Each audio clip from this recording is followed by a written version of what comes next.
江慈州带着昭昭和裴静轩几人一刻不敢停地往竹林外的方向逃。然而疯子和古人的速度不是盖的，几个呼吸间就全部追了上来。长生果，长生果，我的长生果！古人们接收到命令，一部分迅速拖住了燕雨等人，一部分跟随疯子，疯狂地朝江慈州发动攻击。不好了，小崽崽，长生谷进入了你美人叔叔体内，疯子肯定会对你们不死不休的。乐乐，什么是长生谷啊？很重要吗？疯子为什么非要得到它？长生、续命、还魂，他现在状态很不稳定，心声也断断续续，龙龙听不懂。长生续命？难道钻进美人叔叔体内的蛊虫可以帮人起死回生吗？也许是这样。疯子被江慈州一剑刺中了手臂，他痛苦地退了出去，血红的眼睛仇视地盯着江慈州。攻击燕雨和红英等人的古人退了回来，竟然开始全部围攻江慈州。红英见状立马冲了过来，江大人，快将小郡主给属下！这些古人明显都是冲着江慈州去的，小郡主再跟他待在一起只会更危险。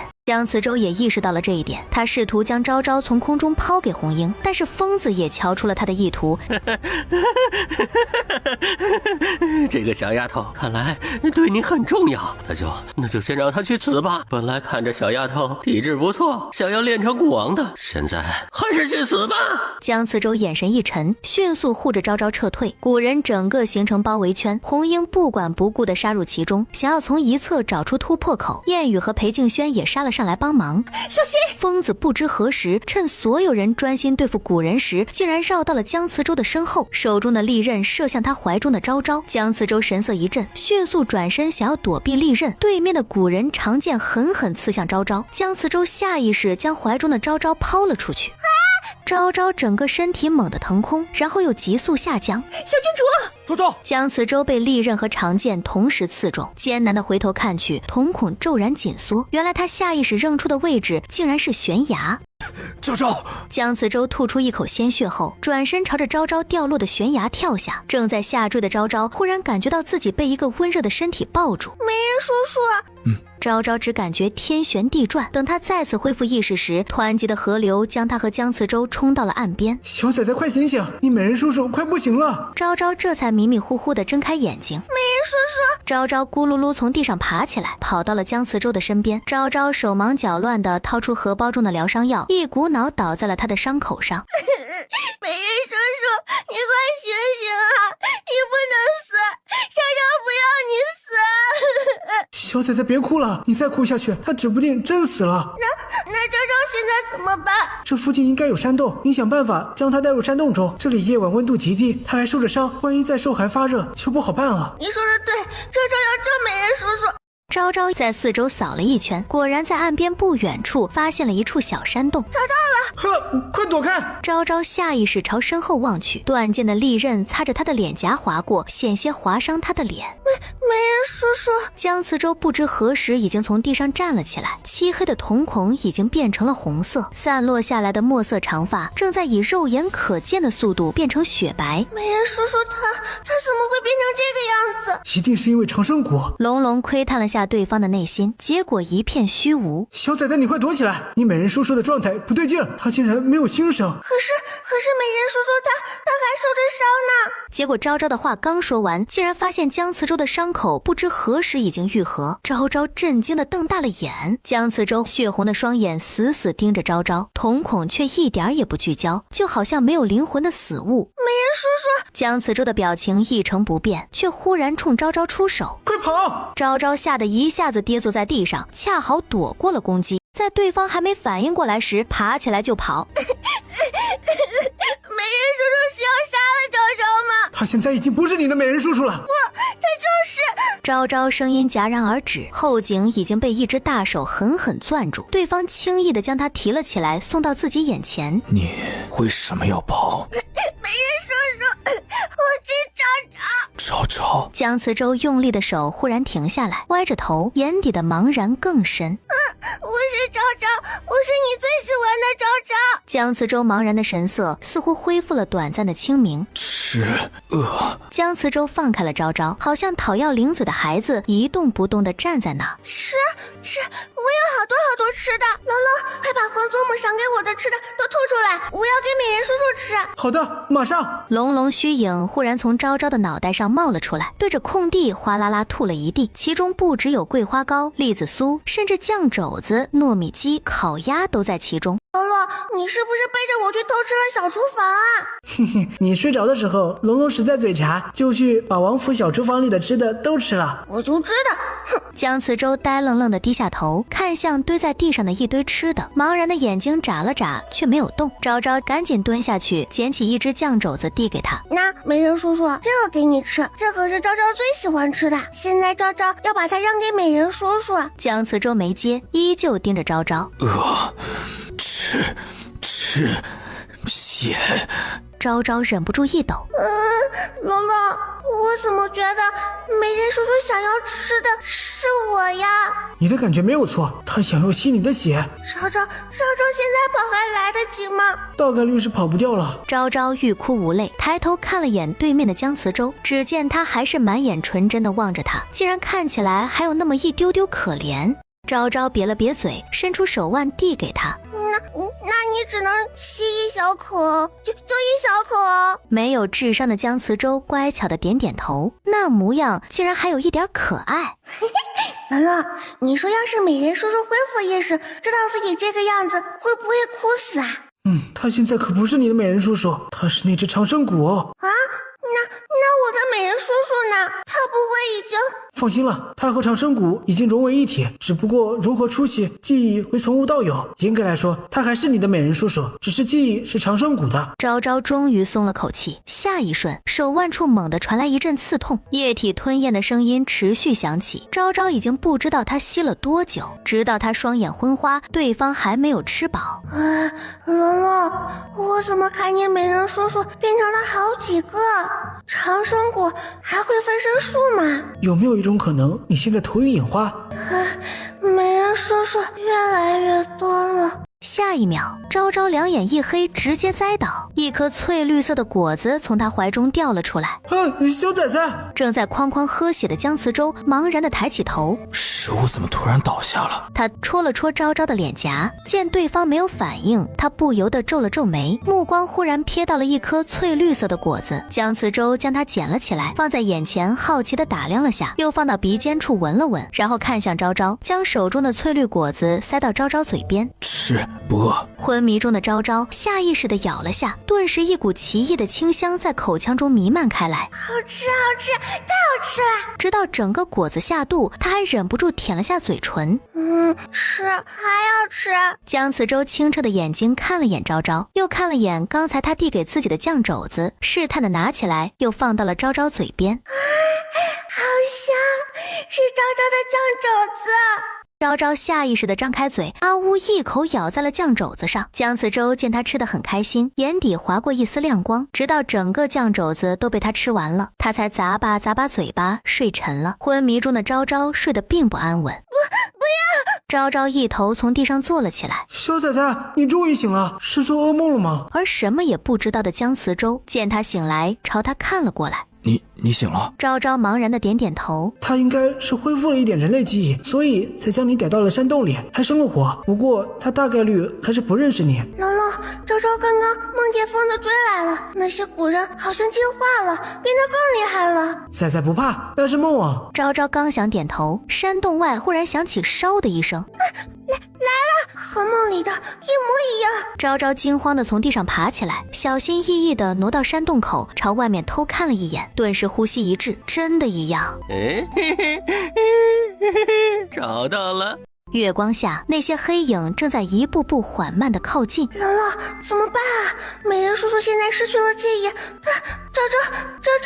昭昭急出了一头汗。龙龙，你快想办法！龙龙也没想到疯子会忽然追上来，他竟然没有被暗卫阻挡住。你在发抖。昭昭迅速转身，就看到姜慈州不知何时已经站在了他的身后，好奇地打量着他。美人叔叔，我们可能要死在这里了。火！小崽崽用火！你还记不记得山洞中的时候，你的暗卫就用火烧死了古人，他们肯定怕火。昭昭眼睛倏地一亮，蹭跑过去，将火把拿了出来，又取了一个递给姜慈州。美人叔叔，你快拿着，只要有火在，他们不敢轻易靠近我们。江慈洲盯着他片刻，还是伸出手接了过去。还想挣扎？就你们2个！疯子，我随时要了你们的命！偷走长生谷的，将我的谷交出来！疯子一声令下，所有古人全部冲了过来。昭昭毫无把握，但还是举着火把抵挡。手中的火把砸在了其中一个古人身上，那古人一碰到火焰就害怕的往后退。昭昭才不怕你呢！昭昭有火把，你们要是敢上来，我就烧死你们！你一个毛都没长齐的小丫头，我杀你如同捏死一只蚂蚁，火把而已，我随手可灭。疯子讥讽的笑了，手中短刃猛地射出，斩向了昭昭的火把，然后江慈洲随意的抬手捏住了短刃。打点来的有点快，你的技术也不怎么样嘛。我美人叔叔随便抬手就接住了。这个该死的贱男人，他不光偷走了我的长生谷，还如此打我的脸。我要跟他拼了！死啊！死啊！死啊！你怎么还不死啊？你怎么还不死啊？古人感受到疯子的情绪，竟然抵抗着火焰的恐惧，朝2人攻击。美人叔叔，你快别站着不动了，快用火烧他们呀！昭昭一个人快忙不过来了。我好辛苦，不光要保护我自己，还要保护美人叔叔。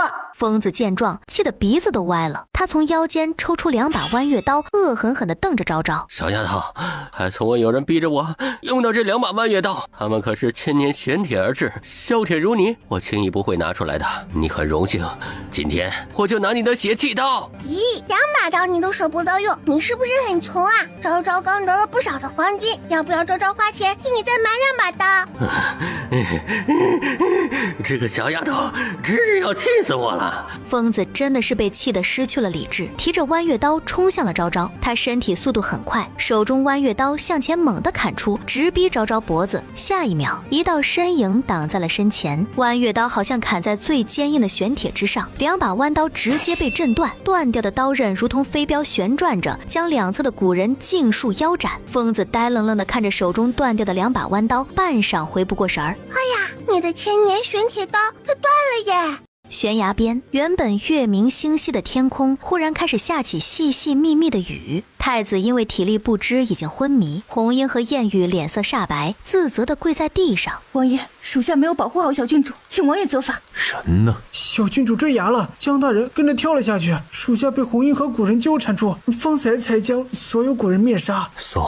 都给本王下去找，本王活要见人，死要见。最后一个字，他紧咬牙关，怎么也说不出口。他转身从一旁的暗卫手中夺过绳索，直接抛下了悬崖。无一不可！再敢多说一句，军法处置。原本想要劝阻的众人全部偃旗息鼓，留了几人看护昏迷的太子。裴荣景带着其余众人追到了崖底，刚落地就看到不远处冲天的火光，伴随着凄惨的叫声。王爷，那边有动静。裴荣景一言不发，脚步如风地朝那边疾驰。结果众人刚跑过去，就齐愣在了原地。你说不说，说不说，你到底是谁？是不是南疆国的巫蛊师？昭昭到现在还记得长乐坊的那些武姬，那些都是因为被巫蛊师残害了，才变成那副模样的。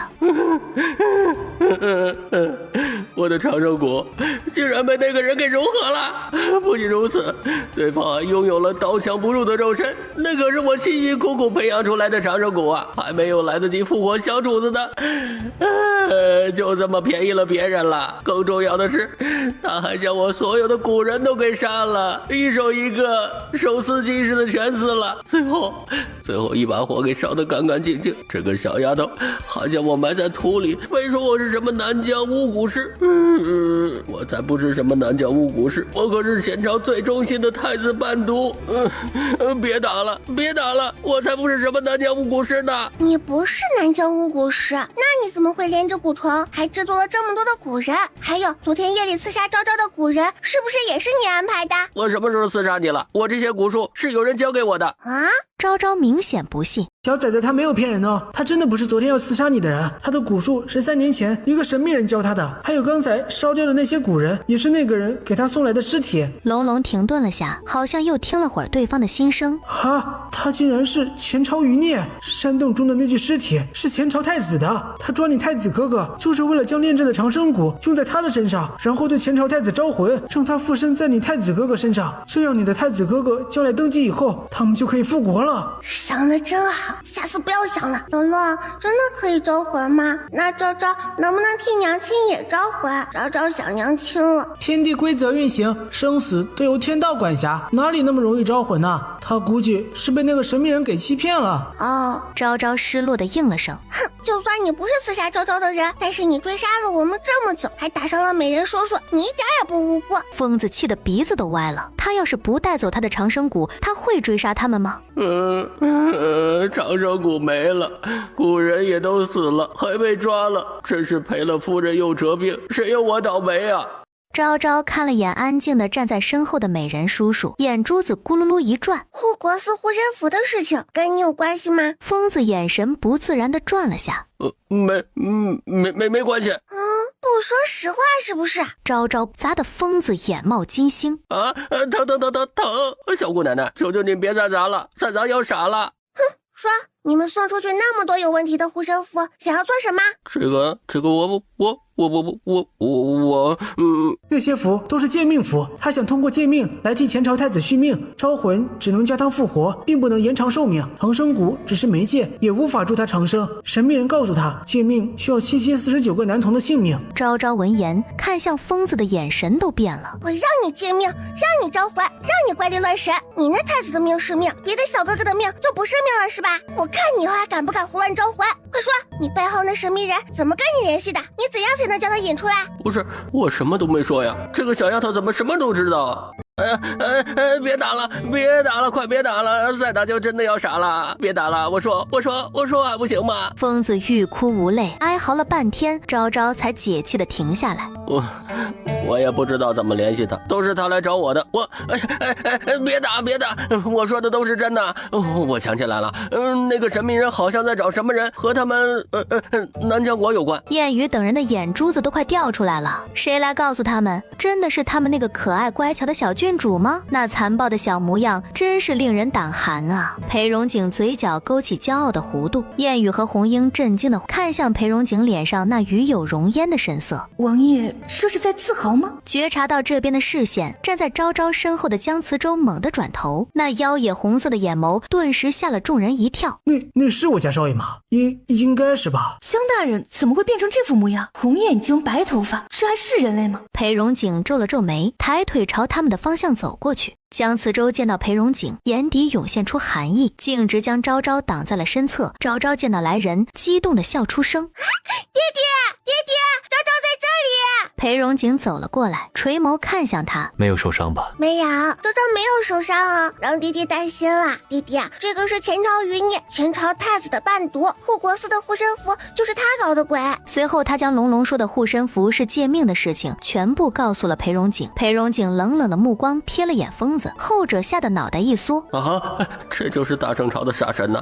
难怪吴尘方丈说他无法插手此事，原来如此。吴尘方丈曾是前朝皇室中人，虽然年轻时就已经遁入佛门，斩断了与前朝的因果，但是毕竟是和自己有血缘关系的人，他自然无法插手。恐怕前朝覆灭，他没有出手相助。如今护身符的事情，他也不能阻止。昭昭刚说完，就感觉到自己的手腕一紧，他下意识朝身侧看去，就见江慈州竟然抓着他的手，敌视地瞪着裴荣景。他是我的。裴荣景眉头皱得更深，询问地看向昭昭：那个爹爹，美人叔叔他……少爷你这是怎么了？阿玉围着江慈州哀嚎：少爷你怎么一夜不见就老了？哥你的脸也不老啊，那怎么只有头发变白了？少爷你是去染发了吗？少爷是觉得你自己的毛发不好看吗？少爷！阿玉喋喋不休的还想说什么，不，下一秒就被某人一拳砸飞了。裴荣景终于意识到了不对劲儿，他不认识我们了。爹爹真厉害，这么快就猜出来了。裴荣景的神色莫测，看向江慈洲的眼神变了又变。江慈洲盯着他，已经悄悄地在手中摸出了一把利刃。昭昭眼尖，立马看出了他的动作。美人叔叔不可以，他是昭昭的爹爹，你不能伤害他。江慈洲看到昭昭脸上严肃的小表情，这才松了力道。你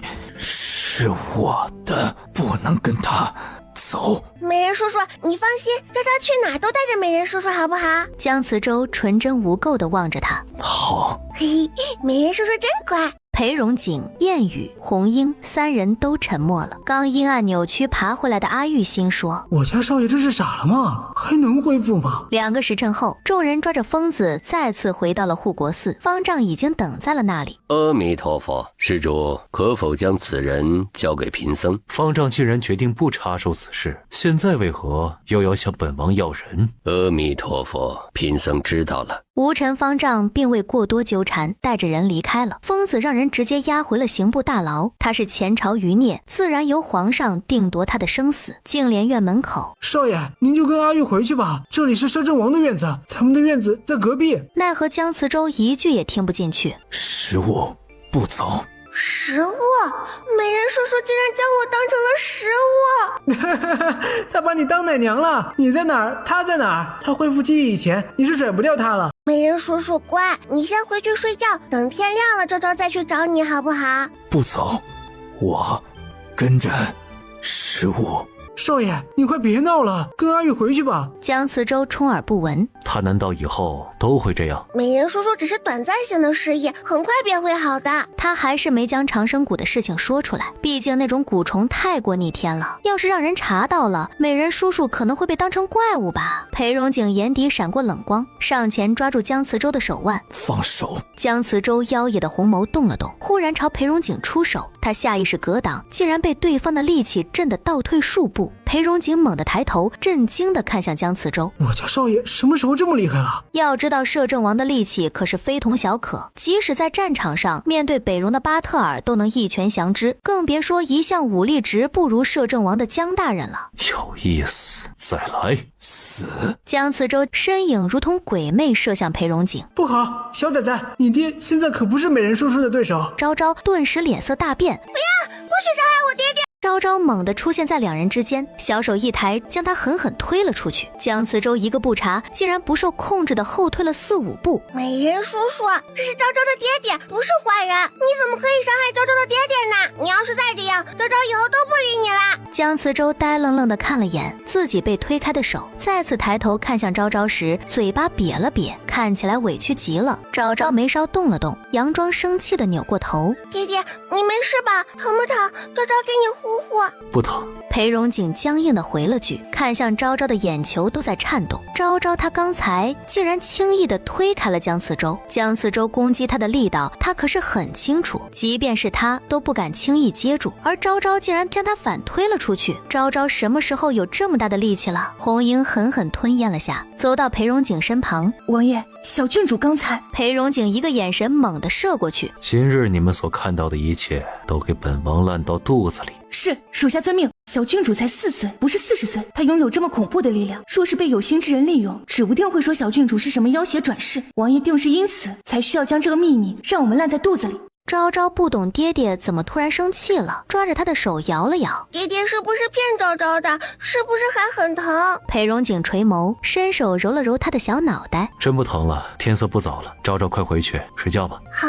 昭昭乖巧的点点头，跟着红英回房间。他刚走到门口，突然感觉到身后有人跟着，提着裙子猛地回头，就看到好像做错事了的江慈洲倏地刹住脚步。食物说过不丢下我。不许叫我食物，我叫昭昭。还有，你刚才欺负昭昭的爹爹，昭昭决定今天先不理你了。江慈洲嘴巴一瘪，好像快哭了。怎么感觉美人叔叔现在的样子好可怜呐？他一时没忍住，差点笑出声。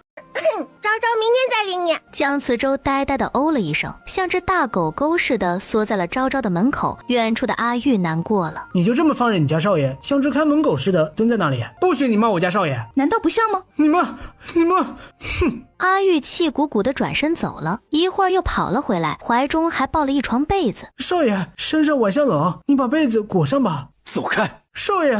阿玉还想说什么，结果对方一点也不领情，提起来抡圆了丢出去了。啊！少爷，我还会再回来的。失忆的江大人好可怕，那什么蛊虫是不是把他脑子给啃了？寺庙外的树林中，初夏的夜晚，虫子很多，守在这里的黑衣人都快被四周的蚊虫咬疯了。老大，那只猫头鹰什么时候发出信号啊？这天都快亮了，咱们还自杀不自杀呀？就是啊，这山里的虫子也太多了，我身上全是蚊子咬的包。你说这沈大人是不是骗咱们的？一只猫头鹰真的能听懂人话，还会发信号？被叫做老大的黑衣人皱了皱眉，心中也拿不定主意了。就在他们不知所措时，被扔飞的阿玉尖叫着挂在了树枝上，后知后觉地发现自己的四周竟然有人。他猛地一愣，刚才被叫老大的黑衣人正跟他大眼瞪小眼。不好，老大有埋伏！啊，撤！快撤！阿玉猛地反应过来，这他妈的是刺客啊！该不会就是少爷说的今夜要来刺杀小郡主的人吧？阿玉见黑衣人要跑，边砍对方边喊叫：来人啊！有刺客！有人要刺杀小郡主了！快来人呐！随着他一嗓子嚎的，江慈州安排的人以及红英等人全部嗖飞了出来。果然有埋伏，我就说一只畜生不靠谱。别他娘的废话了，快逃命了！逃？哪那么容易？既然来了，就都留下吧。两方人马呈包围之势，将黑衣人围得水泄不通，不一会儿就将他们全部拿下。阿玉扛着剑走到其中一个黑衣人跟前，说：谁派你们来的？黑衣人很有骨气的哼了声，脑袋扭到了一旁。哎呦，还挺犟，说不说？谁派你们来的？再不说，信不信我削掉你的脑袋？黑衣人被敲得脑瓜子嗡嗡嗡，心中不断的骂他卑鄙无耻。不远处看着这边的燕雨和红英同时嘶了声：我怀疑他在借题发挥，不要脸，还许我们小郡主。就是黑衣人眼冒金星，感觉自己的脑瓜子已经不是自己的了，吐着白沫子颤抖的倒在了地上。旁边看到的黑衣人齐齐抖了抖，这人变态吧？他审讯人就是把人搞成脑残吗？阿玉提着剑又走到了黑衣人头面前，你说不说？啊，说，我说，我都说我说了，你怎么还打我呀？这个人怎么这么不讲武德呀？抱歉哈，顺手了。黑衣人头气得鼻子都快歪了。快说，谁派你们来的？是沈清沈大人，他让我们来杀小郡主，替他表姐报仇。哦，还真是他啊！你知道？知道啊，但是我想听你们亲口承认啊。这是个什么魔鬼呀？阿玉提着剑走回红英和燕雨身旁。黑衣人是交给你们，还是让我们处理？还是交给我们吧，毕竟江大人现在可没有办法替你们做决定。好气啊！早知道刚才多敲两下出气了。好了，赶紧将人带回去吧。翌日一早，昭昭刚走出房门，差点被门口的一双长腿绊倒。定睛一看，这不是我的美人叔叔吗？美人叔叔，你昨天夜里一直睡在这里啊？昭昭有些无语。美人叔叔失去记忆后，怎么感觉还有点傻傻的？江慈州微微皱了皱眉。你是昭昭？美人叔叔，你说话不结巴啦？我不结巴，他安静地看着昭昭，眼睛里全是对食物的渴望。昭昭无语。孩子一到岛上就要吃奶了，呸，吸血了。龙龙，你不许笑。不笑，龙龙不笑。彻底恢复记忆前，他可能都需要吸血维持生机，而且他吸的血越多，恢复的越快啊。可是昭昭昨天才被吸了血，今天再吸，昭昭会不会变成人干啊？昭昭笨，又不是只能吸你的血。可是昭昭也不想爹爹他们受伤害。那不是还有昨天晚上沈星安排来刺杀你的刺客吗？对啊。半个时辰后，江慈州坐在院子里的石凳上，看着面前摆满了整齐划一的白瓷碗。你家少爷现在都改吸血了，他这还算人类吗？你闭嘴！我家少爷当然是人。我可没见过人要吸血的。我也没有见过。不想跟你磨。江慈州低头看了眼满桌子的瓷碗，又抬起无辜的眼睛看向昭昭。美人叔叔，快喝呀！这可是纯人工提取，新鲜的很呢。不喝，吸你。我要吸你的血。你要吸谁？江慈州扭头看他一眼。你走开，大过我。裴荣景拳头硬了，好想现在就打死这个家伙。和这个不准再吸昭昭的血。姜慈州低头看了眼碗里的血，可怜巴巴地看向昭昭。不可以啊，昭昭的身体会吃不消的。如果昭昭失血过多会死的。昭昭死了以后，你就再也见不到昭昭了。梅人叔叔，你想以后都见不到昭昭吗？不要见不到昭昭。那你喝。姜慈州目光再次转向那些瓷碗，眼底闪过抗拒，但还是乖巧地端起来一饮而尽。这家伙还真听昭昭的话。就在这时，死人了！庙里死人了！杀人了！无尘方丈被杀了！小和尚凄厉的哭喊声彻底惊动了寺庙里的人。方丈，是他杀了无尘方丈！我没有。裴敬轩下意识丢掉了手中的匕首。我怎么会在这里？怎么会杀人？我不是和燕雨他们正在和古人厮杀吗？是他杀了无尘方丈！我刚才进来的时候，这里只有他一个人，他的手上还有凶器。师傅，快报官呐！听到动静，寻过来的昭昭等人刚走到店门口，就瞧见了里面的一幕。那是太子哥哥，太子哥哥怎么会杀人呢？昭昭不相信。众目睽睽之下，太子杀了护国寺的无尘方丈，这件事必定会轰动整个大圣城。是谁在陷害太子？燕雨，立刻让人封锁护国寺。阿玉，快去请大理寺卿过来接手此事。是，属下这就去。燕雨和阿玉对视一眼，转身迅速离开。荔枝带着人将香客们全部看管了起来。你们这是干什么？我们什么也没有做，凭什么关押我们？我们就是来上个香，我娘还在家等我回去吃饭呢。快放我们出去！荔枝将手中的长剑猛地抽出。无尘方丈被杀，在场的人都是嫌疑人，真相没有查清之前，谁也不准走。凶手不就是刚才那个少年吗？你们不去抓他，为什么要管着我们？你们该不会想包庇凶手吧？你们是什么人呐？有什么资格关押我们？之前将慈州带来的大理寺的人走了过来，楚云从腰间扯出令牌，展示给众人。大理寺办案，谁再敢闹事，一律按妨碍公务处置。刚才还义愤填膺的几人，顿时偃旗息鼓。楚云跟着荔枝回到了大殿中，裴敬轩跌坐在地上，脸色煞白。我不知道啊，我什么都不知道。我醒来的时候就在这里了，我明明记得我昨夜还在后山，怎么来到这里的？我一点印象都没有。裴敬轩的话让裴荣景的神色更加凝重了些。太子没有说谎，昨天这里守在房子外的暗卫都没发现他怎么出去的，整件事处处透着诡异。可我亲眼看到，现场只有他一个人，他不是凶手，那会是谁？你可知你指着的人是谁？是谁？当今的太子殿下。太子殿下？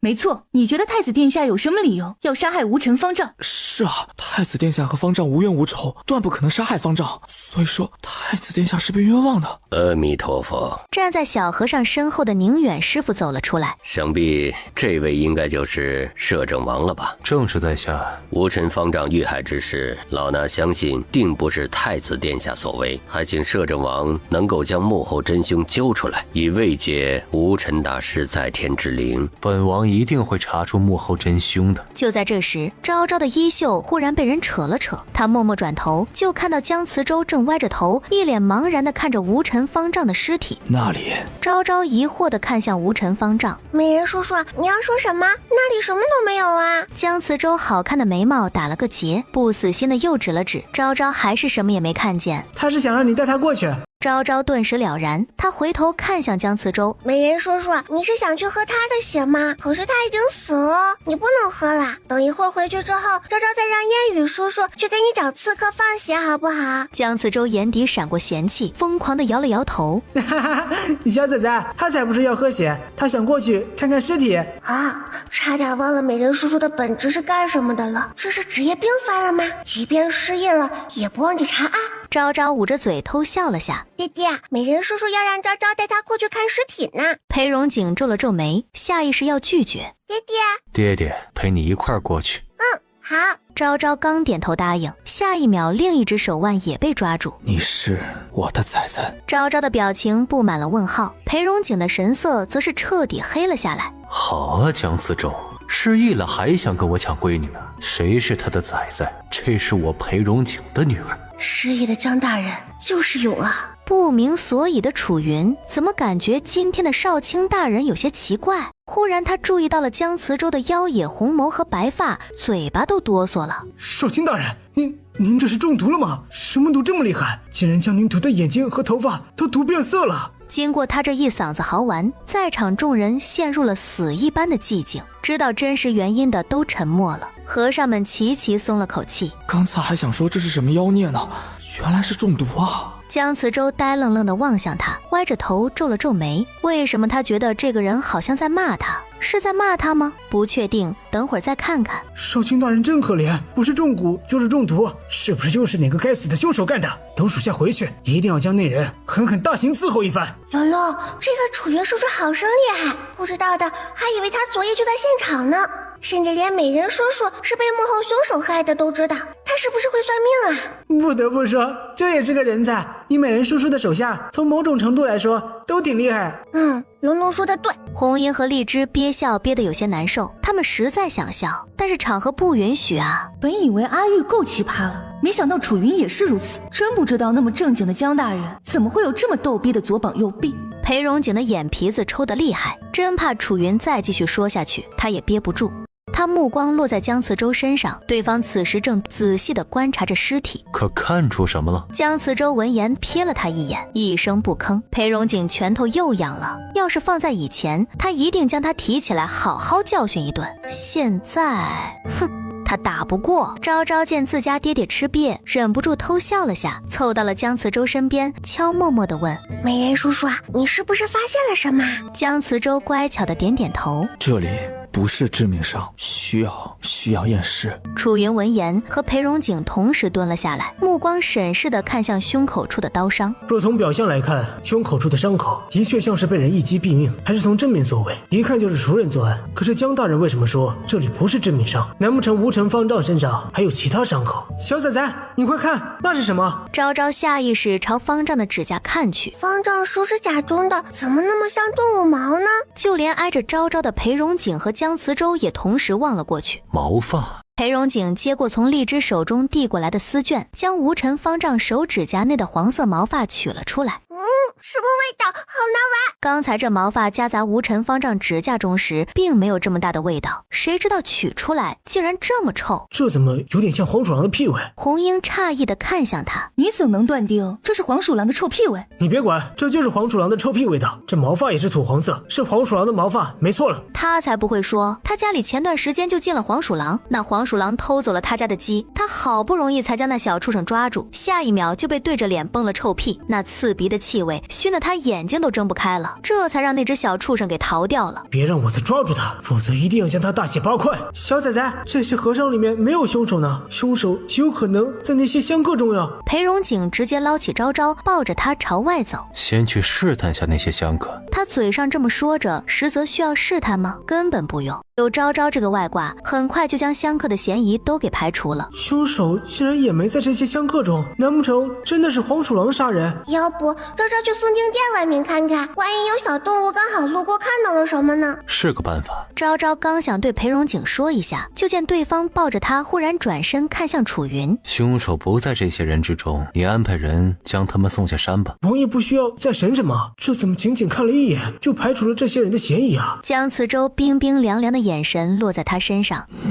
你笨蛋，闭嘴！江大人刚才是在骂我吗？是吗？裴荣景嘴角愉悦地勾了勾，抱着昭昭转身又回了诵经殿外。江慈洲好像一只大狗狗牵着昭昭的裙摆，死活不撒手。那个声音好奇怪，是仔仔的心声吗？江慈洲看向昭昭的眼神带上了窃喜，他的仔仔只有他能听。忽然一只小蜜蜂绕着昭昭飞了一圈，好香好香，这人类仔仔怎么这么香，比花蜜都香，小溪。他刚嗡完，忽然两道杀气的视线倏地落在了他身上。这不是夏天吗？怎么感觉有点冷？小蜜蜂嗡嗡停在了昭昭的鼻尖上。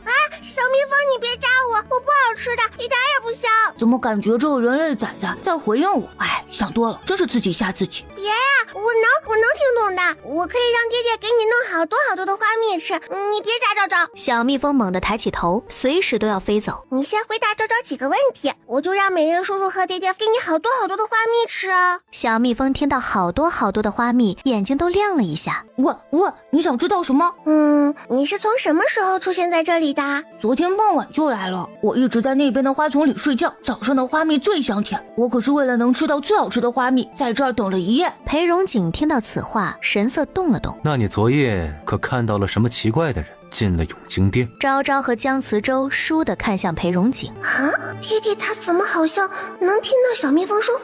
仔仔的心声他也听到了。裴荣景无视了江慈洲的眼神。少长，你按照爹爹的话问他。昭昭心中忍不住松了口气，吓死他了，还以为爹爹也能听懂小蜜蜂说话了呢。那个小仔仔，我怎么感觉你爹爹有点奇怪？爹爹很正常啊，哪里奇怪啦？龙龙也说不出个所以然，他试探地窥探裴荣景的心声，结果听到的全是本王的女儿就是可爱，本王的女儿真棒，不愧是本王的女儿。算了，还是不听了吧。昭昭将裴荣景的话复述了一遍，小蜜蜂想了半天，突然瞳孔倏地瞪得圆圆的。看见了，好可怕！昨夜有个少年飞进了诵经殿，秘密飞进了才发现他根本不是自己飞进去的，他的身后有个女人，那女人像是提线木偶似的将他提进去，他还发现了我，朝我笑，好恐怖！他的脸好恐怖，像是缝合上去的。缝合上去的脸，那还是人吗？裴荣景沉默着一言不发。随我进殿内看看，看你见到的少年在不在里面。昭昭抓着裴荣景的胳膊，江慈洲拽着昭昭的裙摆，就好像一串糖葫芦似的，又回到了大殿中。裴荣景在裴敬轩面前站定，感受到头顶投下来的阴影，裴敬轩才僵硬地抬起头。皇叔，本王知道你不是凶手，你也不必太过自责。无尘方丈或许早就知道自己有此一劫，连他们什么时候上山的都能算出来，又怎么算不出来刺杀？无尘方丈他是甘愿受死，至于原因，裴荣景多少能猜到点什么。裴敬轩乖乖的点了点头，只是无尘方丈的死还是对他的打击太大了。裴荣景看向小蜜蜂，没错，是他，就是他。随后他的目光开始快速的在大殿中寻找。那个女人不在这儿。这时楚云带着大理寺的人回来了。王爷，仵作来了。说罢，从后面走上来一个老者。属下见过摄政王，见过少卿大人。太子深居简出，更何况不是什么人都见过他，仵作自然没有向他行礼。无尘方丈的致命伤并不在胸口，你经验丰富，可能查出他的真正死因。属下先去看过尸体。仵作连忙走到了尸体旁，此时尸体已经有些僵硬了。他仔细地检查了一盘，神色凝重地站起身。回禀王爷，无尘方丈的致命伤的确不在胸口，但是除此之外，他身上也没有别的外伤了。还请王爷准许属下命人将尸体带回衙门做进一步检查。准。金銮殿，昭昭被裴景帝放在龙椅上，裴景帝满眼喜色地瞧着昭昭，越瞧越喜欢，瞧到最后甚至悄默默狠狠瞪了下方的裴荣景一眼。该死的，朕怎么才能将昭昭拐成自己的女儿呢？百官们已经见怪不怪了。平阳侯眼底闪过晦涩，脸眸上前。陛下，护国寺无尘方丈被杀，现场只有太子出现，这件事已经在民间引起了轩然大波，还请陛下尽快将太子处置，以安抚民心。平阳侯，你这话是什么意思啊？难不成我们太子还能是杀害方丈的凶手？难道不是吗？太子好端端的不在东宫里待着，是怎么跑到护国寺的？还让人当场抓住。陛下，天子犯法与庶民同罪，还请陛下早做决断。裴景帝神色阴沉的可怕，若不是场合不对，皇帝真想上去给平阳侯两拳。朕的儿子什么秉性，朕还能不知道吗？杀了无尘方丈，可笑，杀鸡还差不多。小崽崽，这个平阳侯坏得很，心里想要借此机会让陛下废了你太子哥哥，好扶持他看上的五皇子。五皇子是昭昭的五哥哥吗？昭昭到现在还没有见过这位五哥哥呢。龙龙聆听了下在场人的心声，终于拼凑出了完整的剧情。五皇子是薛贵妃的儿子，也是平阳侯的表外孙，他这是想要扶持自己人上位呢。薛贵妃，黄伯伯难道还有一位贵妃吗？他记得之前的温贵妃已经被处死了，没想到黄伯伯竟然还有个薛贵妃。黄伯伯还真是媳妇儿够多呀，不像爹爹，下面的人都在偷偷说爹爹好难逢呢。龙龙，什么是好难逢呀？龙龙也不清楚，不过南风难道是南边吹来的风？龙龙说的有道理，爹爹的喜好可真是特殊。感觉屁股有些刺挠，总想动一下，怎么办呢？之前抱着小丫头的时候，能听到小老鼠和猫说话，今日竟然能听见小丫头的心声了。不仅如此，还有小丫头脑海里那个叫龙龙的，难道就是之前昭昭让我们看的那个邪祟？这哪里是邪祟呀，这简直是福星啊！那太子在现场又如何？你有什么证据证明太子就是凶手啊？哼，你别以为本官不知道你在打什么主意。现场只有太子，凶器也在他手上，不是太子又能是谁？他的话刚说完，钟永侯和温国公等人也都站了出来。陛下，老臣以为平阳侯说的在理，不如先将太子幽禁在东宫，待事情查个水落石出，再做定夺。若不是他现在失去了丹青铁券，需要依附平阳侯，他才不会帮他替五皇子争夺皇位。钟永侯这昨天才挨了30大板，今天就能来上朝了，还真是让下官佩服。不知道钟永侯的丹青铁券可给陛下带来了？这个该死的陈御史，真是哪壶不开提哪壶。本官自然带了。那快拿出来交给陛下呗。本官不需要你提醒。他咬了咬牙，不舍得将带来的丹青铁券从胸口拿了出来。没见过丹青铁券的大员们全都伸长了脖子看。哦，原来这就是丹青铁券呐！只见在钟永侯的双手中躺着一块巴掌大小的铁片，铁片的颜色有些发黑，光滑无比，上面雕刻着繁杂的符文。